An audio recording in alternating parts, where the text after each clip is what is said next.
Good morning, my name is Lori. Welcome to my channel. Today we are going to talk about cloth covered buttons as an embellishment. And I'm reading through one of the button boxes. You can see they come in various sizes. This has some fuzzy, it's like sweater fabric on it. Let's see if we can find a couple more. Cloth buttons are not my favorites. There's a leather covered one. But I'm looking for cloth. I'm looking for something I can embellish. Oh, there's another cloth one. Now, sometimes cloth ones get to, and that one matches the other one. Sometimes cloth buttons are not the best looking buttons because over time they've gotten dirty. They can be washed. I'm not beyond, there's another one. That one. That matches that. Whatever that was. A coat, a nightgown, a house coat. And I'm not beyond covering something like that with fabric and using it also. Oh, look at that cute little thing. I'm going to set that aside. I've already found 2 more thimbles that I will put over in my little thimble jar. I try to put those in. Look at that one. That matches the other one, but it needs a bath. So I will scrub it with an old toothbrush that I use for cleaning around the faucets. Look at that. I'm finding all these buttons that are not cloth-covered buttons. Let me go to one of the other button boxes. As I was getting ready to put the lid on this button box, I found a little tiny one. Now let's compare sizes. There's a huge one, a medium one, and then this one is a small one. So let me get that other button box and we'll take a smaller container of buttons. I found this metal one. It has a dent.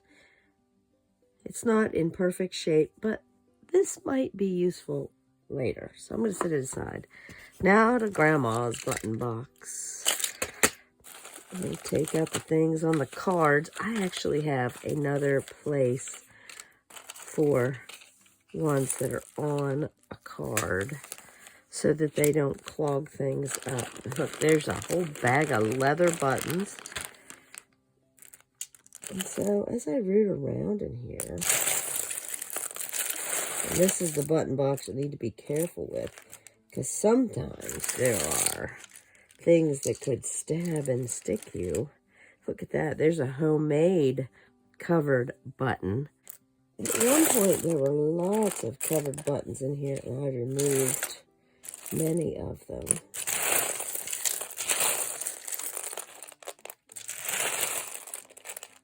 Oh, look at that, a wooden bead. There are always all kinds of interesting, intriguing things in here.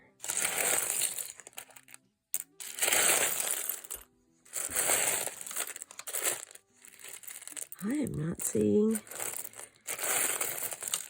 any cloth-covered buttons. We'll still have a use.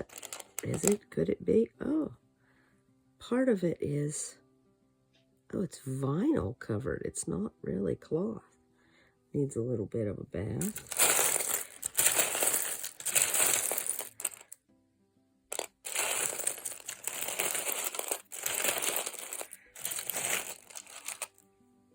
Is that an old-fashioned hairpin? What is that? It's not sharp, so I'm going to let it in there.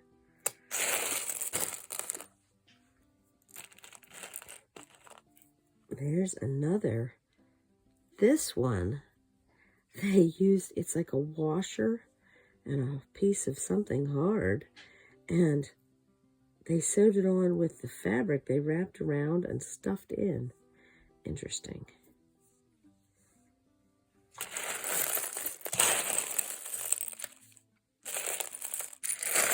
Let's get out the, oh, there's another one. That one is a homemade one too. And I'll show you the parts and pieces that make these.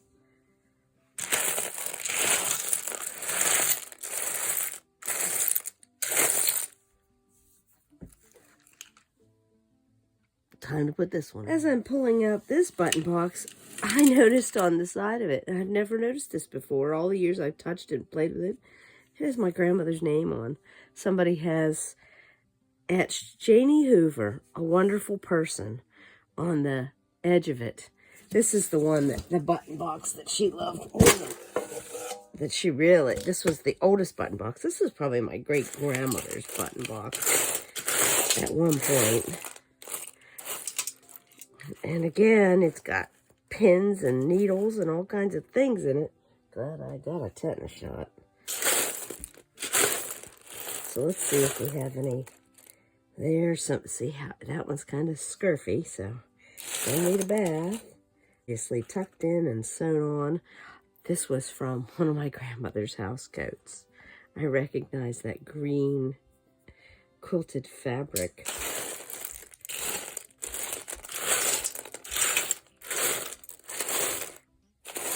I think we have enough covered buttons to play with, plus some other things. I'm looking for some more smaller ones, but they must have been in really horrible shape and removed. Here's another one of those. Oh, it's in sad, tattery shape from her house coat. I'm going to put those aside. We're going to talk about cleaning those so they can be used. Things everywhere. This one, and it needs a bath, has two different colors of fabric on it.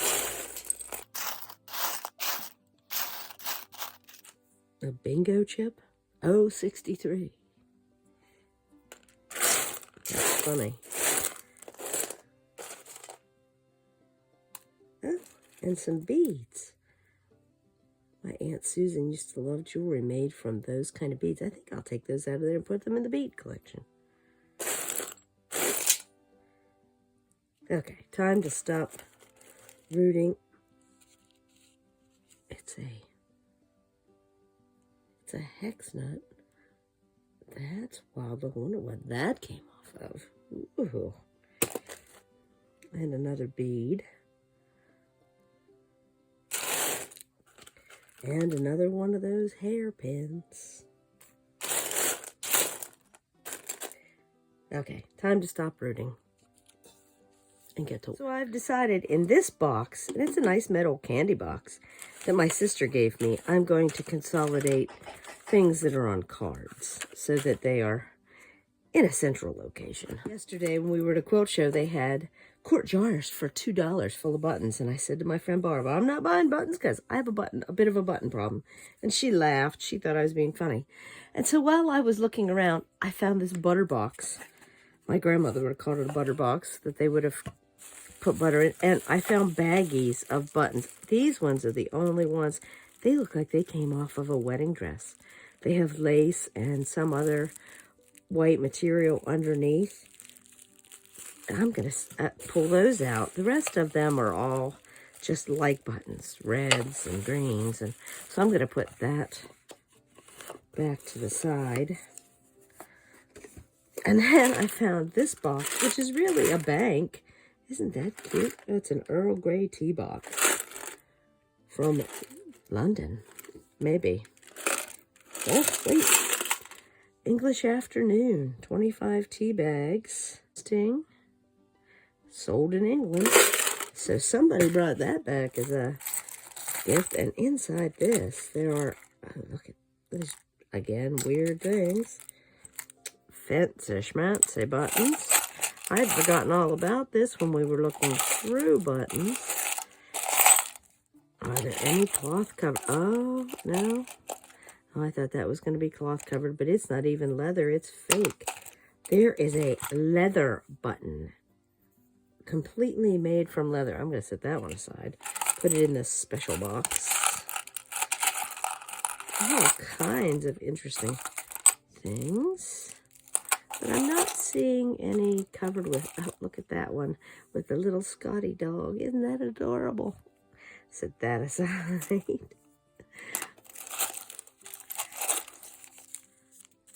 So it's interesting to see what I put in here, or what maybe came in this. Oh, look at that one. That one is fancy enamel metal.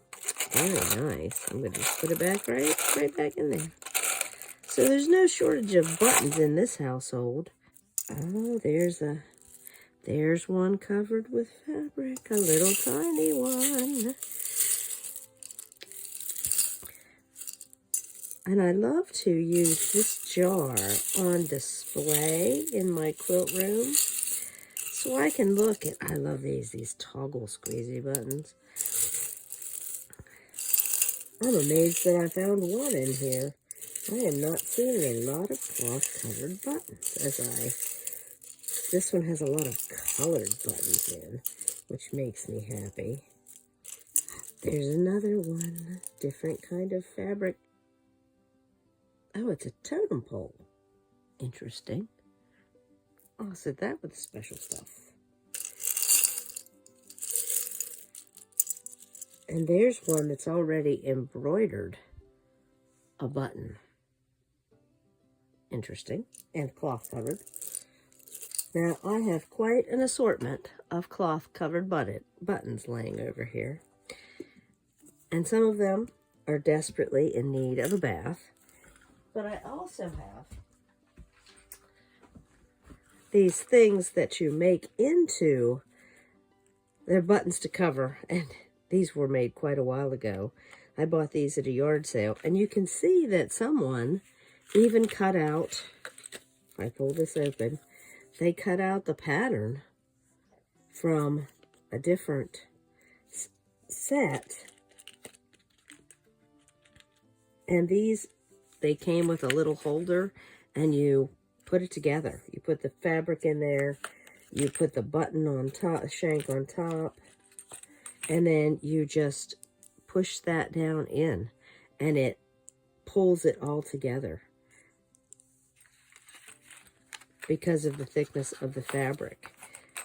So that's one kind. And then this, I remember my dad making these for like a couch that they recovered. These ones have little teeth that help. I don't know if you can see that or not. They have little teeth that when you cut out the circle and you shove the fabric down in, that those teeth grab on, and then you end up pushing this metal disc down beyond those teeth, and they're almost impossible to take apart once they're together. But there's a couple of those there also. So those are an interesting thing to think about that you can buy, and you can buy from the tiny ones to great big ones to cover. Now, I know from my parents' experience that these bigger ones are easier to cover. So let's talk about what you can do with that plain old ugly button. I'm going to work with these 3 buttons that look fairly clean. The big one, a tinier one, and a medium size. And I think I will pull out one of these from this bag. These were obviously from someone's wedding dress, and they're not pristine clean, but they're good enough for today.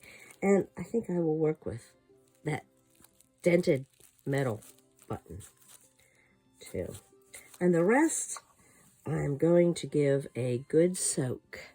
Now, I know that this is probably not the most conventional way to clean anything with fabric on it, but if these are destroyed, well, I'll feel a little sad, but they're not really very usable the way they are. So I'm using some Dawn spray, and I know that this has a little bit of alcohol in it to help sanitize. This button inspires me. I'm going to embroider on top of these buttons, or I'm going to try. Let me drop that in there, and I'm going to go add some cool water, and we're just going to let these soak and see what kind of disgusting crunch comes up. I remember a while back, I had this button, and it is leather backed, and it's soft and pliable, but it is covered with seed beads, and it was pretty tough too. And I see it's missing some seed beads where it was probably connected to something else. This would be great to do with one of those if you have the time and the patience. I'm going to use an a needle with a bigger eye because I'm going to do this bigger button first. I'm going to use all 6 strands of embroidery floss. Let me get my needle threaded and we'll work on this button just a little bit. So my first inspiration, I can't really make a good French knot on this big button, but I can. And one of the ladies yesterday was tying a quilt. So I'm going to make these oversized to start with. And I'm just going to tie some pieces in the center. Just like the center part of a flower that's 3-dimensional, you could add beads onto these strings. You could, whatever you want. I'm going to do 3 strings. That'll give me 6 ends. And then I'll trim them down just a little bit and continue on with my Lazy Daisy stitch. And this is a fabric that's very sweater-like. So it's very easy to push my needle through, but I don't know what I would ever use this button for other than a crazy quilt. So I'll give this a haircut here in a moment so that it looks a little better. But it would look really cute with beads. It looks like a Dr. Seuss thing at the moment. But let's give this a little bit of shape. Kind of looks like a crazy jellyfish menagerie of stuff. Maybe I should tie a couple of them to each other. Tie it over here. You know, this is sometimes it's all about experimenting with your stuff to see what look you get. Interesting. It's kind of building up the center a little bit more. Let's tie one from here over here so that it gives it a little more, shall we call it, structure, and makes it more interesting. Now I'm going to trim these off because I don't want to fight with them. I'm going to give them about 1/2 inch. So they stick up and I'm going to pull them apart a little bit, make them look fuzzy. An interesting look. Let me throw that away. Now I want to make some, maybe I should have started with the Lazy Daisy stitches so I didn't have to compete with those. I'm going to use some light pink because it contrasts so nicely with that dark blue. And I'm going to make Lazy Daisy stitches around the outside edge. Sorry, I had to take a moment and slobber on my thread. And because this is such a nice open weave on the button, the covered button, I can use this bigger needle. Now on some of those other buttons, I'm not sure how that's going to work. I don't want my thread too terribly long. And I'm not sure how I'm going to tie that off. Never really thought about that. Guess I'll just make a little stitch through that center and hide my stitch in the center for my Lazy Daisy. And if you remember how to do a Lazy Daisy stitch, you have the end and then you bring it up and hopefully it won't pull out of the center.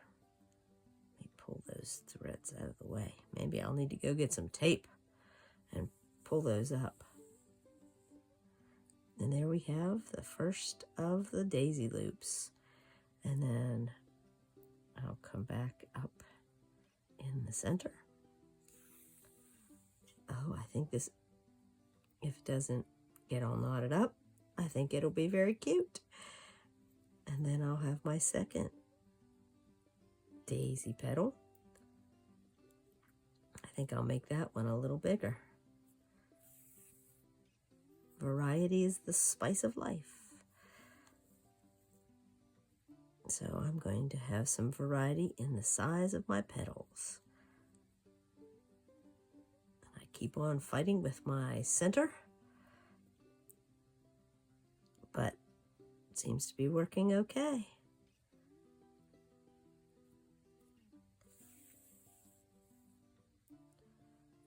So let me finish up my flower here.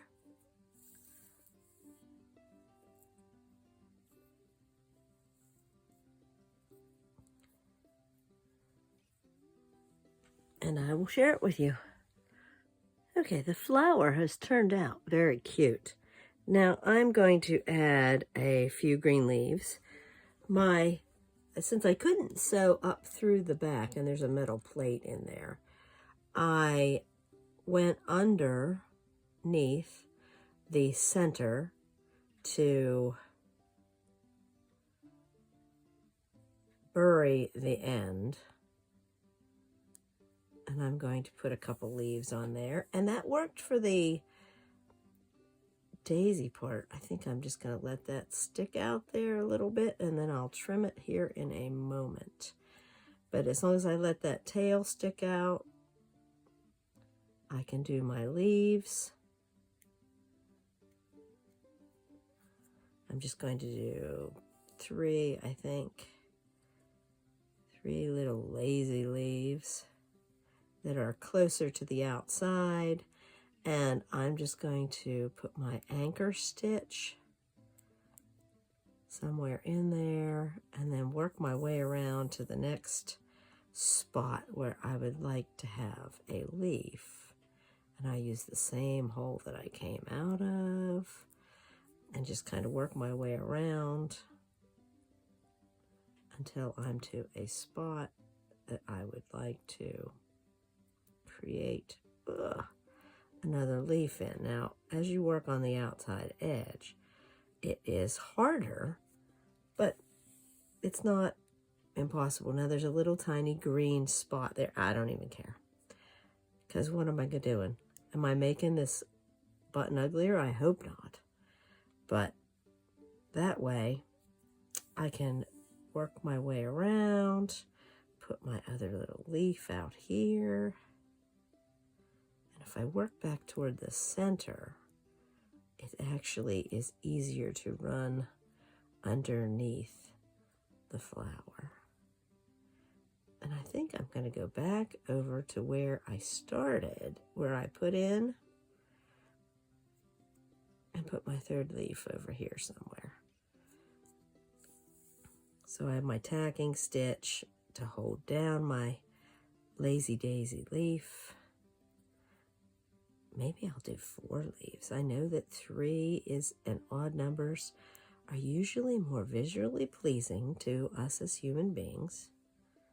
Let's see how it looks. See if 4 is really the magic number today. Yeah, it looks like it needs a fourth one on this, because I didn't plan it out real well, apparently. Let me work my needle underneath, come up where I want it to come up, and do my last leaf lazy daisy there at the edge. Now I have some choices with how I want to bury my thread. I need to do my lock stitch though. So this locks in pretty tight. So I can run the thread out toward the edge. I think that's what I'm going to do, because it's very difficult to get it back toward the center. And there we have a little flower ready to put on. Let me cut that off there. Close, but not snipping the fabric. There we have a little flower ready to put on a quilt block. Let me set this one aside. This will look great on red. And we will look at one of these other smaller buttons to do something similar. Let's see how the needle runs through this one. It does. I think this one, with this bigger needle, it is tight. So I think with this one, I'm going to go get some beads. Now, I always have a lot going on in the background, but I have a little container that says pearl sequins and seed beads that goes over in that drawer thing. So there are lots of things to choose from here. Bigger things, littler things, shiny things, pearls, teeny tiny, all kinds of things. So let me set this above here, and we will see what we can add to this lovely pink one. Now this, oh, no, there's a solid part in there, so I can't go up through the middle, but I can get a finer needle and some neutral thread, probably something nice and pink, and we can sew on some beads. I think I'm going to put one of these big luminescent pearls in the center, and then I will fill in around with smaller seed beads.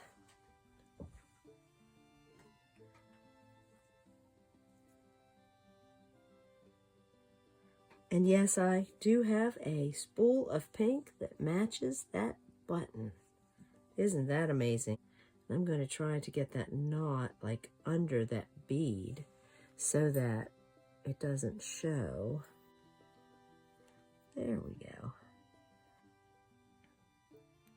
So now I want to, I need to trim that tail off there. Where in the world did I put my little scissors? There they are, hiding under a bag of beads. So I'm going to put a luminescent bead right there in the middle. And then I'm going to pick out some other little beads, shiny little beads, and put them around. I have these ones. And then I have the darker pink. There's some little pearls. They're not as little as I would want them to be. There are some longer ones there though that might make an interesting little thing. Let me pour some out in my hand. These ones. Let's see what we can do with those ones. I'll lay those over there on the side. You should always have a little dish or tray. Let's see what we've got. And if I don't need to get out a beading needle, I think that'll be cute.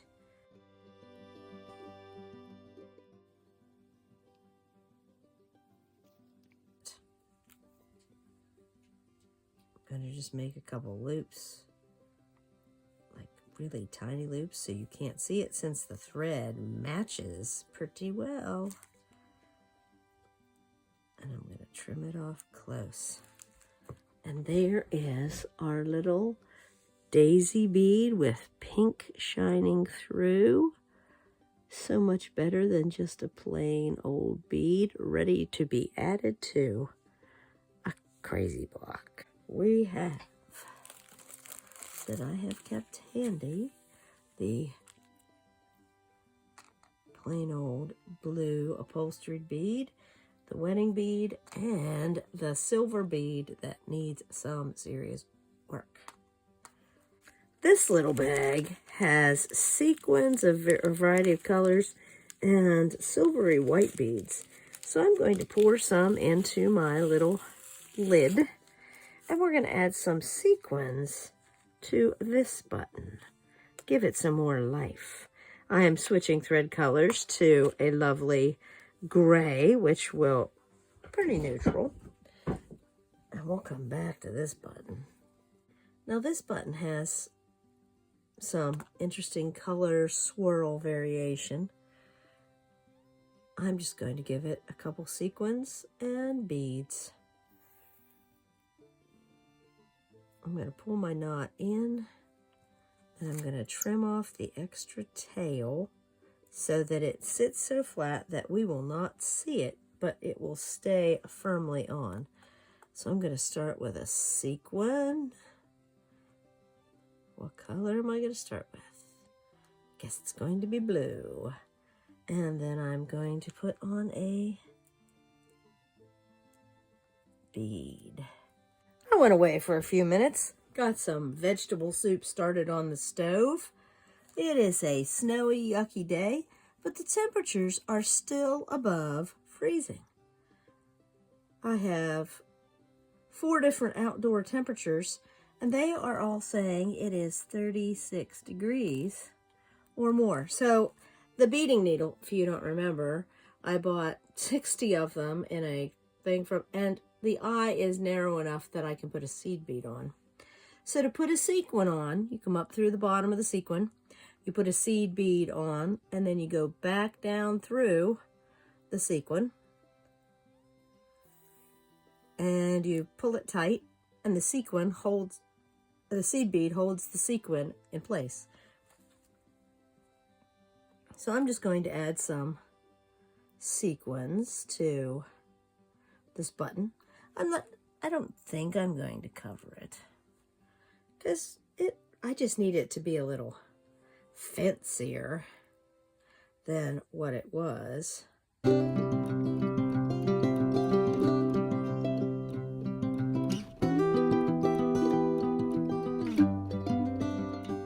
Okay, I don't know, should I keep going? No, I don't want to.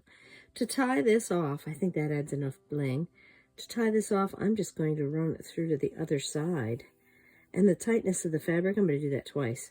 The tightness of the fabric will keep that thread in there, and it will not be an issue. And then I'll just trim it off as close as I can without cutting any of the fabric. So there it is, blingy and glitzy. And last I have this lovely little, which was obviously a wedding dress button, and it is, compared to the other buttons, the weave, they really made this tight. So I did get a piece of it. I'm going to go in the center with one sequin, because I can, and a clear bead, maybe, if I can pick one up with that needle. And I'm going to do just like the last one. I'm going to put that bead in the center, and then I'm going to put a couple little seed beads, bright colored pink seed beads around on it. And it already has a lacy background to it.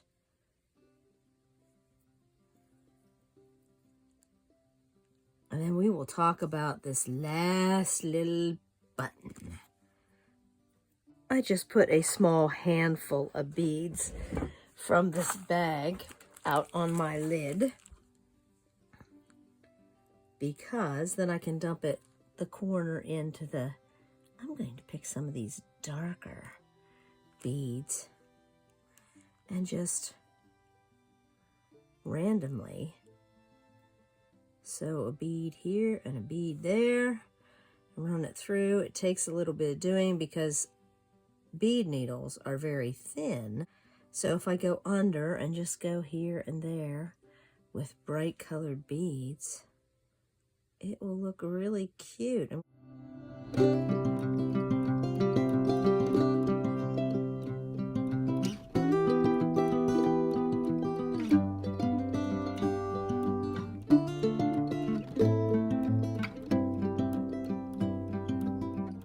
Always does. So I can keep going around and around and around and putting beads on until I'm tired of putting beads on, like right about now. Oh, maybe one more. Maybe one more. There's a purple, dark purple one there. It's kind of brownish. So this one, because it's going to be my last bead, I'm going to shove the needle as far across and under as I can, and then I'll do it again a second time, because I'm telling you, this fits in here tight. And so now I will tie it off. I have once under, twice under. Maybe I'll do a third time under without a bead on it. I mean, I could very easily see that you do the whole bead or the whole button covered with little beads. Let me clip that off. I love working on the wool mat because then I have a place to stick my needle. There it is with some blingy blingy. Let me sit that down. We now have this one to deal with. Let me get some stuff. Wait, before I get some stuff, let me show you what I've been talking about with. I just tilt it, make sure all the beads are in, and then there are not beads everywhere. And I squeeze the air out, and it fits back in my little drawer. Let me get some supplies to deal with this. Here we are, the last button. Not only does it have a dent in it, but it is not the, it's a little, not the best quality and in best shape button. I went over to the fancy fabric and I pulled out this lame. Now I'm pretty sure this cannot be ironed because it is, it's just a guess. I am going to treat this sort of like you do when you make a yo-yo, except I'm going to pull the fabric around to the back and cover the button. I could make it puffy and put a piece of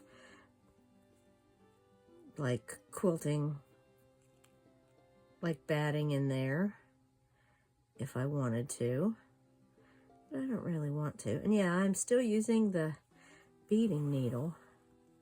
I'm just going to go around, leave myself enough extra edge and pull it to the back, and then I'm going to trim it from the back.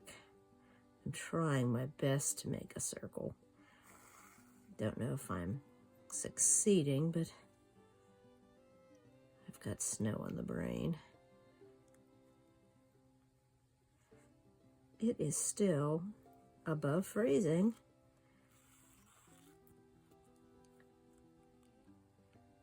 I don't want to get too far away because I want everything to tuck up under that button.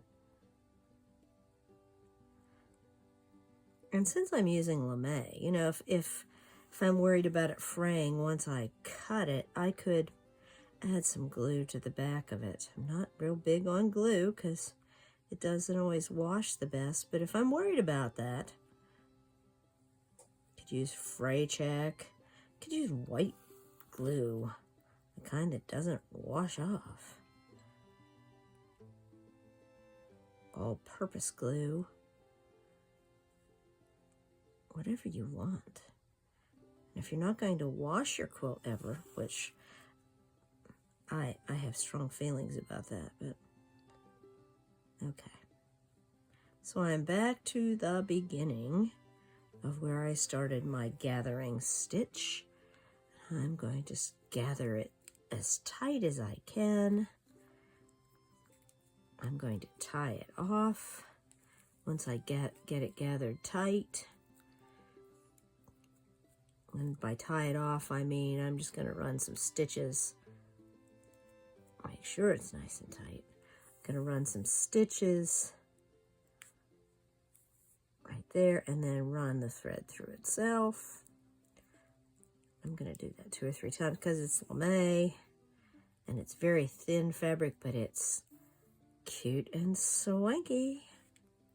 So that button that was not in the best shape, and let me trim this off. Okay, I did tighten up the stitches on the back off camera. There's the shank right there, so you can still use the shank. That will all be hidden when it is turned face down. And you can use it on your crazy quilt. Much prettier than the dented button. And now we have the buttons that have been soaking. Okay. They're not so crudgy, but you can see the water is definitely, when I had that back, they are definitely crudgy. So I am going to take them back to the kitchen. And I'm going to use a child's soft toothbrush just to give them a little whisk. And then I will soak them in some more clean water. This has soap in it, so that I can let them dry and use them. I hope that you enjoyed this episode today with cloth-covered buttons. So I hope you enjoyed this episode. And I will see you on Wednesday for an episode of A Study in Scarlet. We talk about those red strips. Thank you for watching. Please remember to like and subscribe to help my channel grow.